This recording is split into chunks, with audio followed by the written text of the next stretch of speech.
L'aventure sensible. Alors là, j'aimerais que vous preniez chacun une feuille qui n'est pas la vôtre, bien sûr. Un parcours imaginé par Julien Bouffier. Vous avez devant vous un spectacle. En partenariat avec le Domendo, Cité européenne du théâtre à Montpellier, et le magazine Snobinard, portons un nouveau regard sur la culture. Et donc vous allez raconter comme si en fait ce papier-là c'était un spectacle que vous aviez devant vous. Et donc vous allez essayer de nous le raconter. J'ai été touché par mon ressenti, j'ai été touché par le dispositif, j'ai été touché par le texte. Nous sommes au milieu de nulle part, nous sommes perdus, nous sommes arrivés, nous sommes aux portes de... Le temps étiré, déployé, déplié. Le temps tension, tendu, distendu. J'ai été touchée par le sujet. J'ai été touchée par les lumières. J'ai été touchée par la musique. Quand tu me parlais, tu dédramatisais par une cascade de rire un peu trop fort, comme pour me secouer. Le retour en voiture, toujours imprégné de l'émotion, l'envie de transmettre les ressentis. Bienvenue dans ce nouvel épisode de L'Aventure sensible. Cette fois-ci, on se retrouve autour du spectacle de Gisèle Vienne qui s'est joué à la Cité européenne du théâtre Domendo à Montpellier en mars 2024. Autour de moi, Dominique, Bénédicte, Jean-Christophe, Daniel, Brigitte et à nouveau Dominique. Autour de moi également Julien Bouffier, l'instigateur de ce projet qui s'appelle L'Aventure sensible, qui est un parcours en 3 étapes, qui se constitue d'un spectacle, d'un atelier et d'un podcast qui nous réunit ici. Julien, est-ce que tu peux nous dire quelques mots sur ce projet, L'Aventure sensible, en quoi ça consiste exactement ?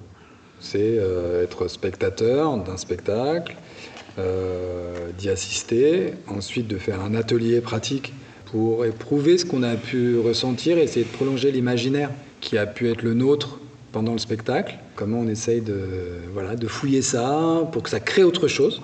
Et enfin, donc, ce podcast ensemble pour dire ce qu'on a à dire, ce qu'on a traversé pendant ce spectacle. Là, c'est notre deuxième rendez-vous. On est rassemblés là, en plein cœur du plateau du théâtre Jean-Claude Carrière au Domendo. On y a passé toute la journée au cours d'ateliers. Et le point de départ, effectivement, de ce deuxième rendez-vous, c'est le spectacle Extra Life de Gisèle Vienne, que nous avons tous vu ensemble il y a 2 jours. Et à partir de ça, s'est développée justement cette recherche d'une aventure sensible commune. Peut-être qu'on va commencer par le début. Julien, comment ça commence ? C'est ça que tu voulais te demander à nos participants ? Comment ça commence ?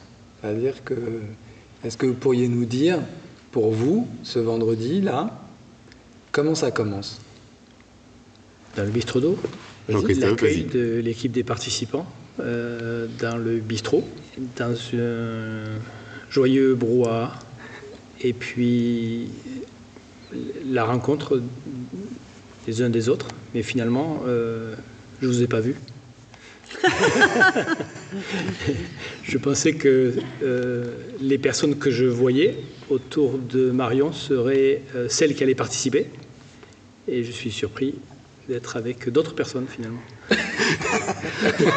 Mais tu étais à côté de moi au spectacle. Oui, mais on ne s'était pas vu dans le bistrot d'eau. Non. Comment ça commence pour d'autres personnes ? Comment ça a commencé, cette soirée ? J'ai attendu mon frère, qui était en retard, et j'ai égaré mon billet. Moi, j'ai retrouvé Daniel et Brigitte, qui étaient au bistrot d'eau, et Brigitte qui mangeait un tiramisu aux fruits rouges qui me donnait envie. Du coup, oui, pour vous, ça commence au bistrot.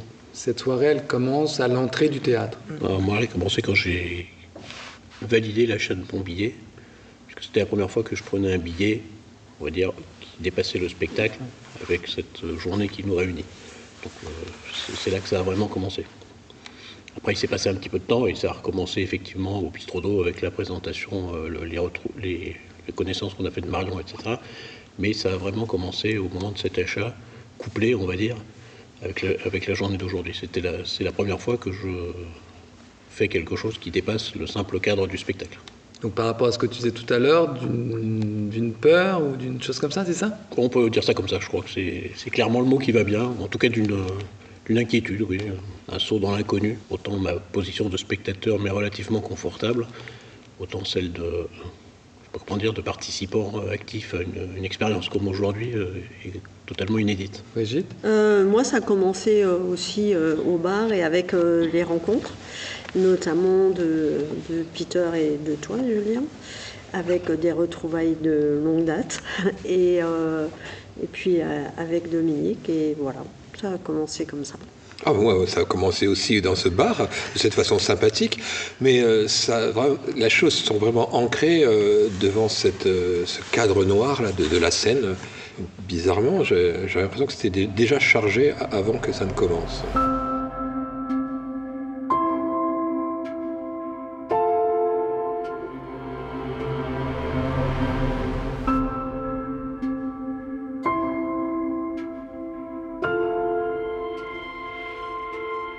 On se retrouve dans le cadre de l'aventure sensible autour du spectacle de Gisèle Vienne. Habituellement, avant de parler du spectacle, j'aime bien lire la feuille de salle, mais je me suis aperçu que la feuille de salle, elle est plus opaque qu'opaque, et il m'a semblé que c'était pas nécessairement pertinent de le faire.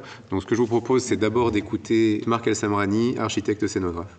Il y a un jeu sur le temps et sur l'espace qui est hyper intéressant. La lumière vraiment s'installe très lentement sur scène et on n'a qu'une voiture, et au fait l'étendue elle est presque infinie avec la lumière qui est créée.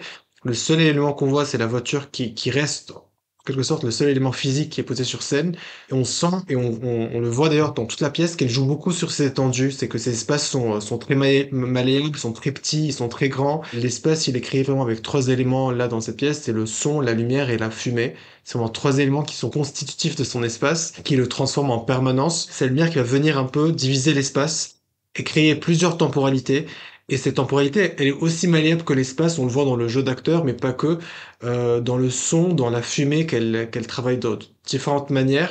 En fait, on rentre déjà dès le début, il y a une fumée qui est dans la salle, qui crée un peu cette ambiance mystique, parce que du coup, elle joue aussi beaucoup sur cette ambiance science-fiction dans la pièce, que ce soit avec les rayons laser, avec la lumière, ou avec cette voiture posée d'ailleurs toute seule, qui pose vraiment une ambiance très science-fiction et très cinéma au début. Et c'est après, au fur et à mesure, avec les lasers qui vont travailler l'espace et le temps, on va rajouter encore plus de mysticisme, encore plus de science-fiction, encore plus de décalage avec la réalité. Tout est fait au début pour créer une scène assez réaliste. On a l'impression d'être vraiment dans une forêt avec une voiture posée, et vu qu'on a du mal à voir le fond de scène, ça crée une étendue vraiment immense qui rajoute à ce réalisme. Et c'est vraiment la lumière et la fumée qui vont venir dérouter et dénoter avec ce réalisme qui est posé au début. Et maintenant, ce qui serait intéressant, c'est de savoir ce que vous avez vu, à quoi vous avez assisté en regardant cette pièce. Comment vous la raconteriez ? C'est une expérience sensorielle. Comment dire l'impossible à dire ? Comment l'exprimer ? Comment s'exprime l'innommable ? Comment justement les personnes qui ont subi ce viol et cet inceste arrivent à nous le raconter, à nous le dire au-delà des mots, sans mots, avec leur corps. À nous le dire et comment nous faire ressentir. Comment est leur vie après ça ? C'est un voyage intérieur dans leur conscience tourmentée. Et comment ils luttent contre cette douleur constante et persistante. Une forme de dissociation, plusieurs personnages dans la même individualité, qui sont en tension, en lutte tout au long de la pièce. Pourquoi tu dis ça, concrètement, sur ce que tu as vu ?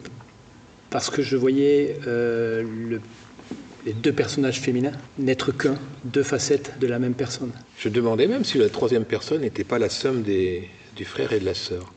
Peut-être, hein, c'est pas clair. Hein. C'est ce que je retenais de réponse, c'est que c'est pas clair pour moi. J'ai bien vu tout ce que vous venez d'évoquer dans les paroles et dans le texte, mais beaucoup moins dans la proposition, dans la retranscription qui en a été faite. Donc j'ai bien entendu tout ce qui a été évoqué, c'est vraiment sur le sujet lui-même, plus sur le fond, mais beaucoup moins sur la forme. Je me demande même si c'est pas intentionnel, ça, parce que j'imagine que lorsque tu vis un chaos comme ça, vivre ce qu'ils ont vécu, tu sais plus quitter. Je pense que ça a projeté sur nous leur incapacité de se définir. La capacité d'écrire une histoire aussi, d'écrire son histoire. Voilà, leur histoire, ouais. Il y a une fille à la fête. Elle était trop belle.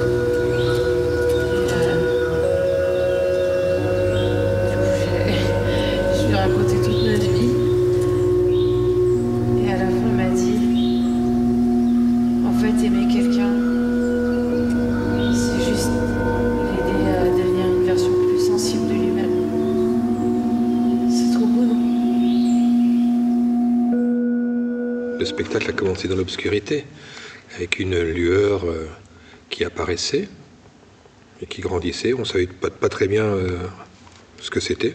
C'était quoi cette lueur? Il s'est avéré que c'est devenu une voiture. C'était les phares, non? Non, la voiture était éclairée. Non. On voyait d'abord les phares? Ah, d'accord. Ah, non. Il y avait une lueur sur la voiture? Il me semblait, on voyait la tranche le toit apparaître. Enfin, ce qui est devenu le toit, mais c'était une lueur faible, mais on ne savait pas très bien ce que c'était. Je dis ça parce qu'en fait, les phares de la voiture, effectivement, sont apparus plus tard. Il est apparu autre chose avant. La fumée? Non. Bon, de toute façon, pour qu'il y ait fumée, il fallait qu'on voit la fumée. Non, mais c'est intéressant qu'on s'arrête en tout cas sur cette chose-là, parce que la lumière est quand même une des données un peu essentielles de ce spectacle. Un spot à gauche éclairait progressivement la voiture, de façon très, très ténue dans un premier temps, et progressivement, la luminosité s'est amplifiée. Il y avait de la musique, non? Traverser tout le. Ce n'est pas de notre lumière, moi ça m'a. Je sais pas moi. À l'intérieur? Ouais. À l'intérieur de la voiture? Ouais. Ah oui. Mais quoi? Le plafonnier? Non. L'autoradio? Non. Il s'allume une cigarette. En fait, ce n'est pas? Non, je n'ai pas vu. Pas à ce moment-là, non. Non, parce que j'ai trouvé ça intéressant en fait que. On nous montre effectivement cette voiture, parce que quand même la voiture sur un plateau théâtre, c'est quelque chose d'étonnant, mais en même temps, c'est un signe un peu qu'on voit et qu'on revoit. Et c'est vrai que du coup, les phares de la voiture est une chose usuellement utilisée. Mais c'est très finot en fait, comment elle arrive cette voiture et comment arrivent les personnages à l'intérieur. Et effectivement, à l'intérieur, c'est pas le plafonnier qui arrive, comme c'est pas les phares de la voiture qui arrivent tout de suite, c'est... Il y a une cigarette qui s'allume, et ensuite le plafonnier arrive plus tard. Je ne sais plus quand après, mais ça m'a... On ne voit pas les visages encore. Ah non, ils viennent vraiment très tard, les visages. Après, je rebondirai quand même sur la question de la fumée. On a l'habitude de la fumée dans les spectacles. On a l'habitude que la salle soit noyée dans la fumée avant même qu'on entre dans la salle, enfin qu'on prenne place. Là, en l'occurrence, je pense que la fumée est aussi un élément essentiel, puisque ça fait partie des choses qu'elle sculpte au plateau, littéralement. Et effectivement, je pense que c'est pas anodin qu'on ait, pour le coup, cette fumée-là dès l'entrée de la salle, qui est effectivement, avant la lumière, la première chose à laquelle on est confronté. Mais qui n'est pas folle. Il n'y en a pas beaucoup. Non, mais elle est présente. Elle est là, voilà. C'est une brume. Ouais. Elle est présente et sculptée autour de la voiture, en effet. Et puisqu'on est sur les lumières, est-ce qu'on peut prolonger cette... puisque cet après-midi, dans les ateliers, on n'en a pas du tout parlé. C'est vrai que quand je vous ai posé des questions sur ce qui vous a marqué dans le spectacle, il n'y a personne qui a évoqué cette notion de la lumière. Si. Ah, ça n'a pas été gardé alors? Non. Ouais. Non. Alors qu'est-ce qui a été dit sur ces lumières? En tout cas, moi je trouvais que par moments, cette lumière arrivait à démontrer comme un labyrinthe, un enfermement qui était juste insupportable par rapport à ce que les comédiens avaient pu vivre, quoi. Ça en ajoutait, quoi. Je trouvais ce moment vraiment très fort. Pour moi, elle symbolisait une perte de sens, une perte de repères, les perspectives qui s'embrouillent. Et c'était très graphique. J'avais l'impression que ça me plongeait vraiment dans le monde intérieur. J'avais l'impression d'être dans le décor intérieur du personnage. Il y avait deux types de lumière, je trouve. Il y avait la partie lumière classique et la partie laser, qui avait, à mon sens, un objectif différent. Peut-être de délimiter des parties sur la scène, des parties des personnages, avec ce travail sur les lasers. Il y avait aussi un tableau où, à un moment donné, l'espace était coupé en deux par l'horizon, et comme s'ils étaient en dessous, dans les soubassements, ils ne pouvaient pas respirer, en fait. L'air était au-dessus d'eux. C'était très fort, ça. C'était vraiment... Tu peux préciser, pour vous donner à voir l'image? Une lumière qui crée une ligne d'horizon, mais au-dessus des personnages, en fait. Comme une chape. Et eux, ils sont en dessous de l'horizon. C'est pour ça que c'est intéressant de s'arrêter vraiment sur la lumière. Est-ce que pour vous, vous l'avez ressenti de la même manière que pour un autre spectacle? Non. Elle avait une place importante. Parce que ça serait... Je ne dirais pas que ce serait comme un personnage à part entière, mais... Carrément, oui. D'une certaine manière, c'était le cas. Moi, ce qui m'a frappé, c'est la chorégraphie des personnages. Je trouvais que c'était quand même... c'est un spectacle hybride de théâtre, de danse, de lumière, de son. Enfin, c'était à la fois hybride et complet, quoi. Pour revenir à la lumière, je pense que c'était peut-être l'omniprésence du personnage qui était à l'origine de leur souffrance, en fait. Comme une réminiscence de là où il les a mis. Globalement, le plateau est très peu éclairé et il est dans le noir. Alors, on a parlé tout à l'heure de la lumière de la cigarette, on a parlé de la lumière du plafonnier. Enfin voilà, il y a un moment, l'intérieur, on ne voit que l'intérieur de la voiture qui est éclairé en rouge vif. C'est la seule source de lumière sur le plateau à ce moment-là. C'est pour ça que je pense qu'elle a une vraie importance, parce que c'est la seule chose qui différencie du noir complet, global, qui prédomine dans la mise en scène. En fait, ils vivent dans cette noirceur. Leur vie, c'est cette noirceur. C'est ce que j'allais dire, c'est leur vie qui est noire, en fait. Oui. Et ah ouais, c'est trop puissant, ça.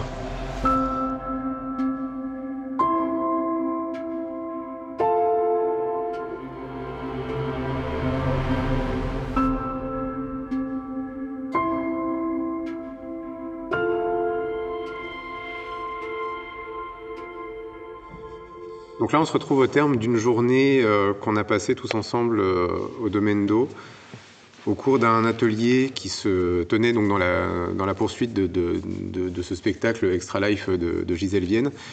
Julien, est-ce que tu peux nous dire ce que tu attendais de cet atelier, si tu en attendais quelque chose, et ce qui s'est passé? Moi, ce que je cherchais, c'était comment on essaie de parler d'un spectacle ou de rêver autour d'un spectacle différemment. Et donc, on essaie de provoquer l'imaginaire autrement et de manière active. Et donc, où j'ai proposé aux participants de cet atelier de convoquer leur imaginaire à cheval entre un imaginaire qui serait d'une fiction, c'est-à-dire où je les emmène, on a imaginé ensemble qu'ils sortaient du spectacle et se passaient des événements, et donc comment cet imaginaire-là, qui leur était propre, venait se mêler à celui de eux spectateurs, et donc de leur double posture d'acteur-spectateur. Et pour ce faire, on a fait tout un atelier avec les casques audio sans fil, et je leur mettais de la musique et je leur parlais, je leur donnais des indications, et c'est comme ça que ça s'est fait. Ce qui a donné lieu, en définitive, à des petites formes, en tout cas des textes qui ont été sortis de ça et mis en espace. Ce qui serait intéressant de savoir, c'est pour chaque binôme, comment ça s'est passé, qu'est-ce que vous avez traversé à ce moment-là? Ou le fait d'avoir regardé les autres aussi, peut-être. Enfin, je veux dire, en quoi l'attaquer par cette face-là, peut-être ça modifie les choses. L'exercice qui a consisté à mettre en mots les émotions qui nous ont traversées pendant le spectacle était vraiment très très intéressant, parce que ça nous a reconnectés aux différentes étapes du spectacle sans y mettre trop de mental, mais plutôt se reconnecter à ce que tous les éléments du spectacle nous avaient fait traverser en qualité d'émotion. Et ensuite, ça permettait, en échangeant avec les autres, d'aller puiser dans cet ensemble de vécus individuels, de l'échanger avec les autres, et puis d'en faire quelque chose collectivement. Donc il y a eu une richesse autour de cette première étape individuelle, en fait, qui a alimenté les binômes par la suite. Je rebondirais sur le côté progressif, moi, que j'ai beaucoup apprécié, c'est-à-dire qu'on n'a pas attaqué directement en mode mettez-vous en binôme et produisez-moi quelque chose. On a commencé par ce que Julien a appelé la marche critique un peu ce matin, et j'ai l'impression qu'on a fait un travail qui consistait à zoomer progressivement à partir de tous les éléments qu'on avait notés pendant la marche critique. On en a sélectionné quelques-uns, après on les a échangés, on a commencé à constituer les binômes, et c'est à partir de ce moment-là, je trouve qu'on a pu échanger, mais on a eu toute une préparation qui a permis d'arriver là sans attaquer directement par ça, qui aurait été peut-être plus compliqué. J'étais très très surprise par le fait de travailler, enfin d'être dans un atelier théâtre et de travailler avec des casques. Et je me suis dit, mais ça va être quoi ce truc? Ça m'a vraiment interpellée. Et bon, je me suis laissée prendre au jeu et j'ai trouvé ça vraiment très intéressant, parce qu'on entendait la voix de Julien dans le casque, chacun était dans son intimité, Et d'ailleurs, Julien a une voix très douce et tout, qui nous amène progressivement à pouvoir être dans les sentiments qu'on a pu ressentir. Et de ce travail complètement individuel, faire quelque chose de collectif, j'avoue que j'ai trouvé ça assez bluffant. C'est vrai que la rapidité, il fallait écrire vite, ça fait 5 choses à écrire, c'était assez rapide, et ça aurait pu être vachement plus problématique sans le casque, où il fallait faire abstraction de l'environnement, et le casque est un cocon qui permet de se concentrer aisément.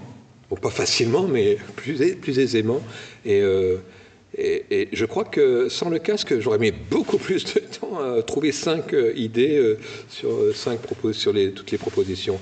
Et ce cocon-là est vraiment très intéressant, et très aidant. J'ai trouvé effectivement que le casque, la musique, la voix, et ce que tu nous proposais nous permettait de partir dans l'imaginaire. Et donc à partir de ce moment-là, dès qu'il y avait une consigne d'écrire, on était déjà seul avec soi et c'était facile de se reconnecter à l'émotion, puisqu'on était déjà seul avec soi. Même si on était avec les autres, on était vraiment dans notre bulle. Et c'était effectivement facile d'être en écriture presque automatique, en fait, sur la sensation.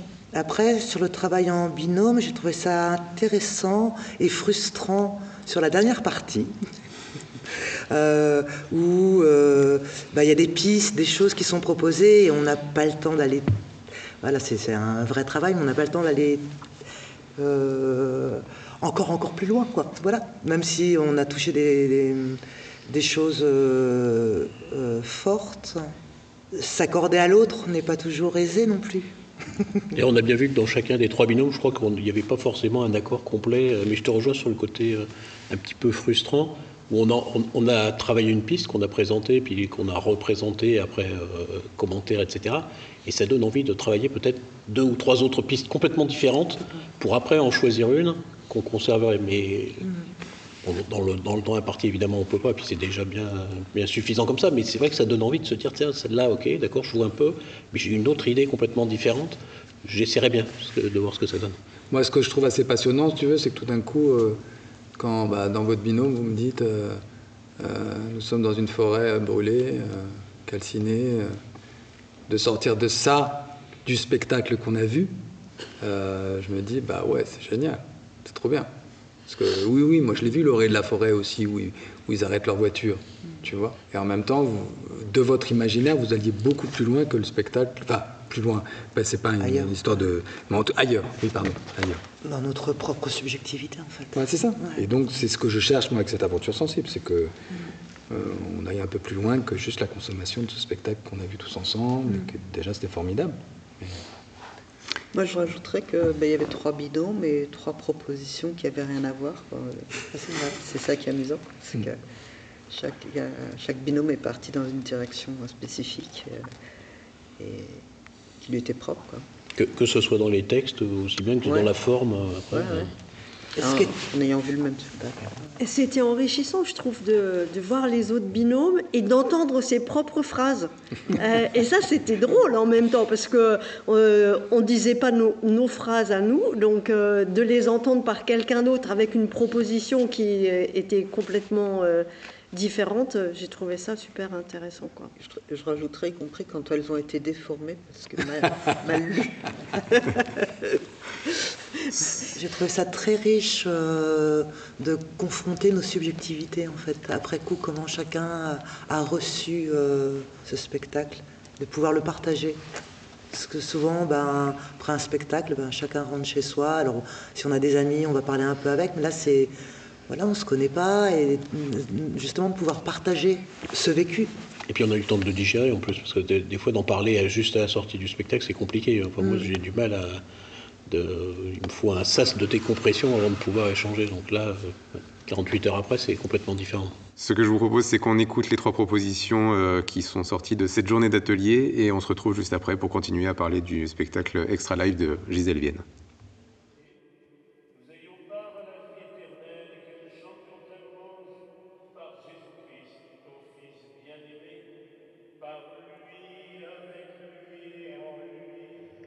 Alors? Ça commence par une envie de spectacle vivant. Ça commence par mon billet égaré. Mais qu'est-ce que tu retiens de cette soirée? J'ai vu des gens gênés. J'ai été touchée par le sujet. Et toi? Non, j'ai été touché par le texte. Quand tu me parlais, je regardais ta façon de bouger. J'étais terrifié par mon ressenti. J'ai peur de me confronter à moi-même. J'ai peur de mourir. Nous sommes là où nous devons être. Nous sommes là où nous décidons.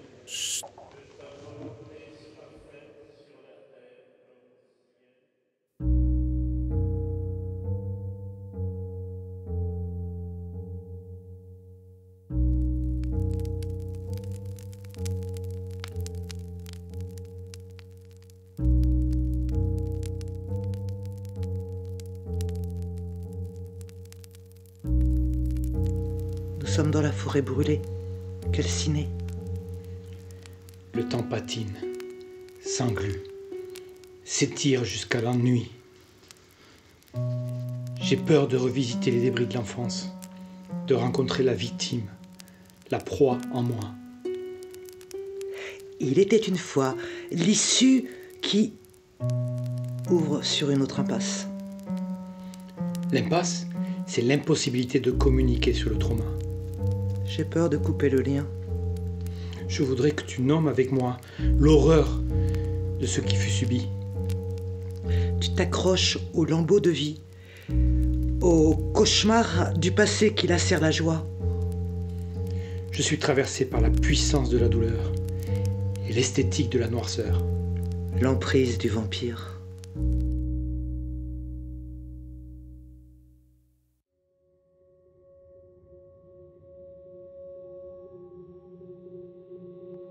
Ça a commencé dans une voiture, dans le noir. Les contours apparaissent lentement. Nous sommes au milieu de nulle part. Dans une friche, industrielle, sombre et froide. J'ai vu des corps détruits. J'ai vu un frère et une sœur. Quand tu me parlais, j'étais très touchée par ton histoire. Tu vivais intensément tes sentiments, sans te soucier des miens. J'ai peur que son mal-être m'envahisse. J'ai peur du froid, de la colère, du désespoir. J'ai vu l'indicible.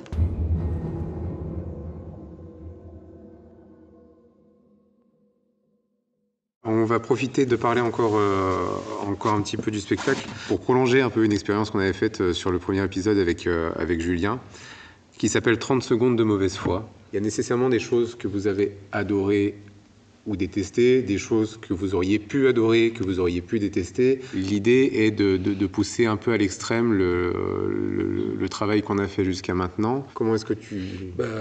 Vas-y, lance les festivités, c'est-à-dire quand même le premier sentiment que toi tu as eu, c'est que... Je n'aime pas dire du mal des gens. Il paraît que t'as des propos intolérables. Où il n'y a pas de tolérance. Nous avons les moyens de vous faire parler. Ok, puisque je vois qu'on peut pas discuter. Écoute, on voudrait que tu saches que tout ça, c'est pas contre toi. J'adore les duels inoffensifs. Eh ben, le premier sentiment que j'ai eu quand même, c'est que c'était terriblement long, non? Oui, tu n'es pas le seul à avoir eu ce sentiment-là. Je dis ouf. Ouais, moi, c'est pas ça que j'ai retenu. J'ai trouvé qu'il y avait des longueurs, c'est vrai, mais j'ai trouvé que la proposition était tellement forte que du coup, c'est plus ça que je retiens, quoi, que les longueurs. Oui, mais enfin, la longueur, c'est-à-dire répéter une image, faire du ralenti, tout ça, c'est quand même des choses qui, au bout d'un moment, c'est pénible pour le spectateur. Moi, c'est mon deuxième sentiment, ce que tu viens de dire. C'est-à-dire que le premier, c'est ouf, enfin.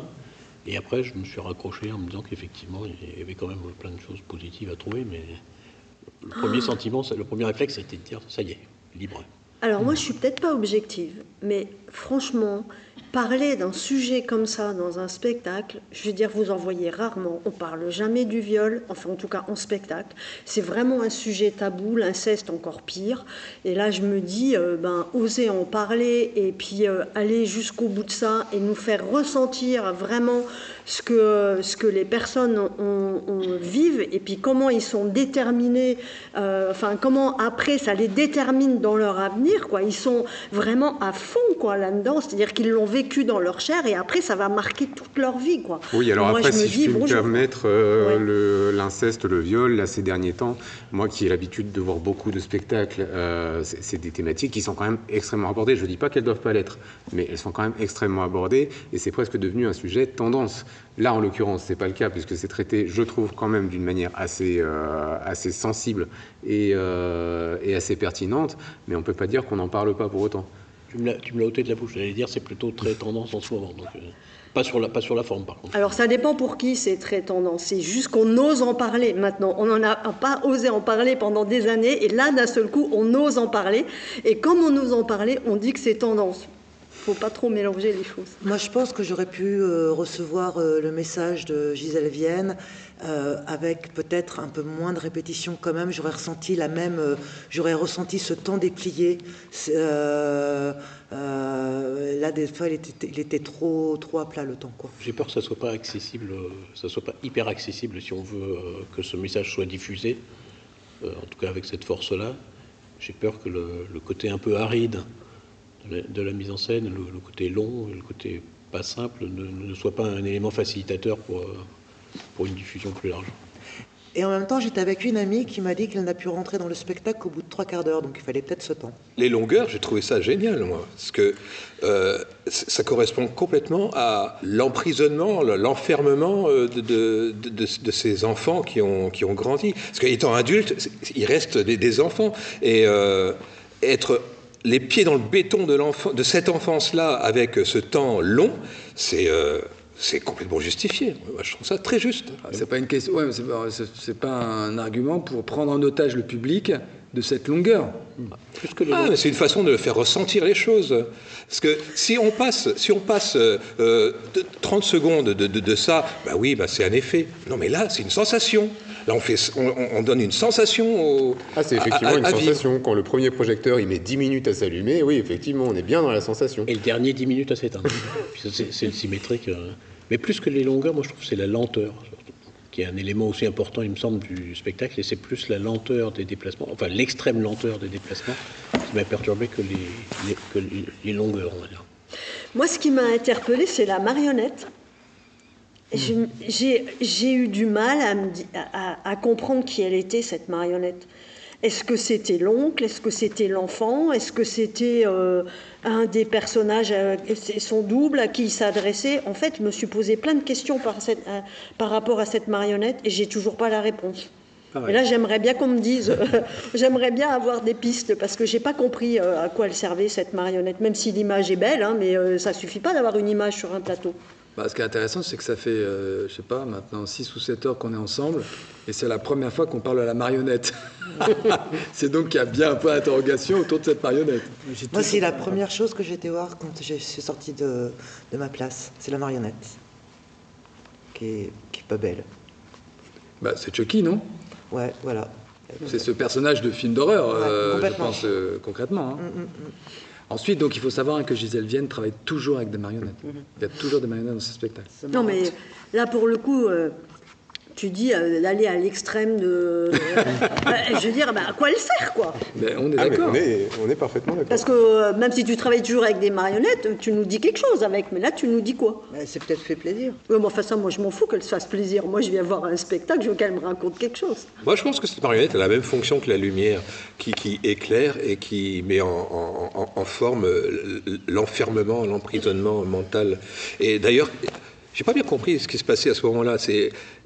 Effectivement, ça a l'air d'être la représentation de l'oncle, mais aussi leur voix intérieure, leur lutte intérieure. C'est les jumeaux qui parlent à travers elle, après avoir été l'oncle. C'est faire le tri de toutes les possibilités, c'est sûr que c'est un peu compliqué.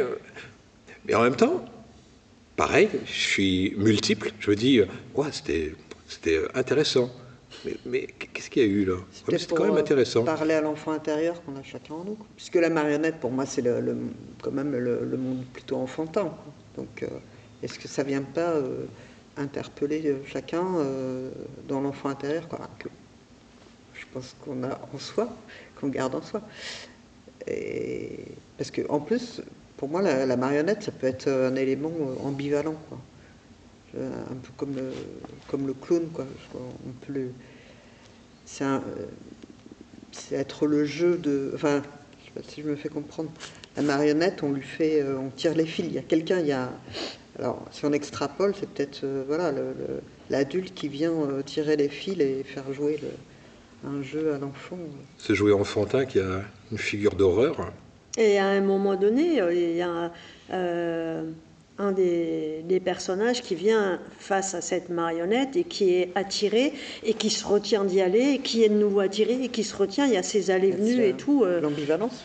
Ouais, l'ambivalence est ouais, bizarre, quoi. Ouais, c'est vrai que tout est dans tout. Parce qu'il y a ça, comme il y a le « Ah, mais je t'aime, me touche pas !» Cette attirance, rejet qu'il y a par moment entre le frère et la sœur. Ça me fait penser, j'ai passé beaucoup de temps à essayer de comprendre, à décomposer, à essayer de penser ce qui se jouait, à essayer de comprendre les mots. Parfois, on ne comprenait pas. Et puis, à un moment donné, j'ai abandonné, je me suis laissé porter par mon malaise, le malaise que générait la scène dans la durée. Et puis, à la fin, pour me réconcilier avec ce mauvais moment passé, je me suis penché sur l'esthétique de l'ensemble. Et je trouvais que l'esthétique, en fait, repêchait le très long malaise et la sensation d'incompréhension que j'avais traversée tout au long de la pièce. Parce que c'est beau, à la fin, il y a une forme de beauté de la proposition scénique. À la prochaine fois, je m'occuperai de toi avec de vraies balles. Et ça chauffera pour ton cul. Est-ce qu'on peut rebondir alors du coup sur... moi j'avais envie de poser une question, parce que comme on vous a posé comme question comment ça commence, j'aurais aimé vous dire comment ça finit. La fin est étrange. Il y a ces trois entités là qui dansent, se débattent, on ne sait pas très bien ce qui se passe. Il y a un noir et une qui disparaît, la sœur, enfin, un noir très court, la lumière revient et la sœur revient avec ce sweat à paillettes et elle a des lumières qui giclent. On ne sait pas si elle devient lumineuse et victorieuse de ce combat intérieur, parce que elle se déplace du centre vers la cour, à droite, et les autres continuent à danser, se débattre. On ne sait pas très bien ce que c'est. Et elle s'en va lentement avec ces lumières qui giclent. On dit « Ah ben ça va, elle s'en sort ». Mais les deux autres continuent à se débattre. Et elle continue à partir, à tourner le dos. La première idée, c'est « Ah, c'est bien, elle a trouvé son chemin ». Mais en même temps, les deux autres, c'est elle aussi. Donc, elle s'en sort, mais pas vraiment, puisqu'il y a encore une partie d'elle qui est en train de se battre là, avec sa vie intérieure. Et donc, c'est étrange, ça. On ne sait pas très bien qu'est-ce qui se passe là. Pour moi, le fait que les deux s'enlacent à la fin, c'est comme si les parts s'étaient réconciliées et elle peut briller avec son blouson à paillettes, avec sa boule à facettes que j'aimerais bien avoir. Mais pour moi, ça se termine, ils s'enlacent les deux, ils se prennent vraiment dans les bras et il y a comme une réconciliation. Ouais, mais c'est pas vraiment Sunshine.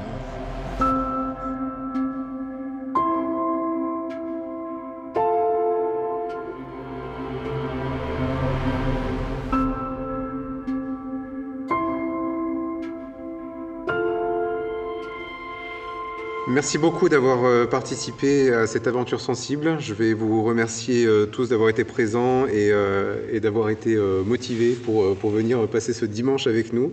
Merci à Dominique, aux deux Dominique, à Bénédicte, à Jean-Christophe, à Daniel, à Brigitte.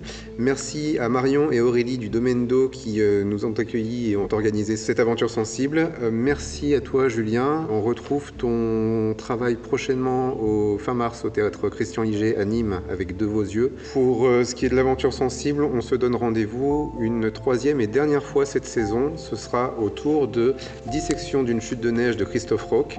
Le spectacle dans le cadre de l'aventure sensible, ce sera le 3 avril. L'atelier aura lieu le 7 avril et l'enregistrement du podcast le même jour. On se retrouve donc à ce moment-là. Quant à moi, je vous donne rendez-vous pour parler culture, spectacle vivant, art contemporain sur snobinard.fr et sur le magazine Snobinard. D'ici là, restez curieux. Merci à vous.